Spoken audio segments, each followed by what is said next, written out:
What's up, guys? It's Austin. I'm back at you again with another 60-second devotion. This time we're live. So I just want to talk to you guys a little bit today and coming up in the next few episodes about how to build your faith. See, we have a problem. See, everything that we can see fits in this little box that we call life. And everything that we can see is inside this box.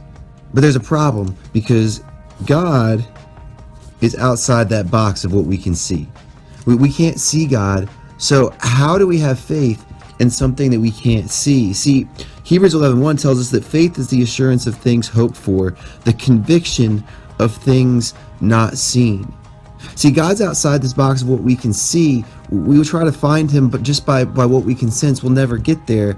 But faith comes when we're convinced that he's real, that he's there, even though we can't see him. And then Hebrews 11:6 tells us, without faith it's impossible to please him. For whoever would draw near to God must believe that he exists. See, the problem is, if I told you that God could give you everything you wanted, that he could take care of you, that you'd never have to worry about anything, that, he had everything figured out, he had a plan, he knew where you needed to go and what you needed to do. If I told you that he knew all of that, and you're like, okay, that sounds pretty good, I think I'm going to ask him for that. Like our first response is to say, well, God, if you're out there, then can you do this for me? Or, well, God, if you're out there, can you prove it by doing this or taking care of me or giving me a sign?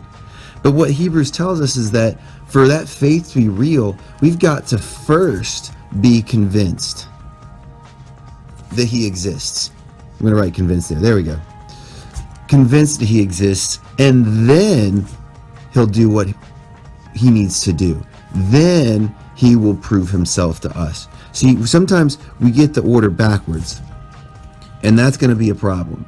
For it to be real faith, we've got to get the order right. See, Romans 10:17 says faith comes from hearing, and hearing through the word of Christ. See, what we need to realize is God's already given us the proof. The proof's in the Bible that he gave us. The problem is a lot of times we just don't take the time or put in the effort to read that proof.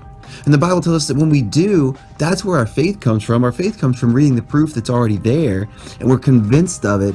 And then God continues to prove himself every day by how he takes care of us, every day by how he builds our faith, every day by how he proves himself in our lives.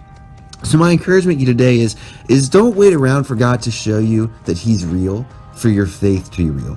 My challenge is make your faith real today from what you've already seen, from what you've already heard, from what you've already experienced, and see how God takes that and builds on it.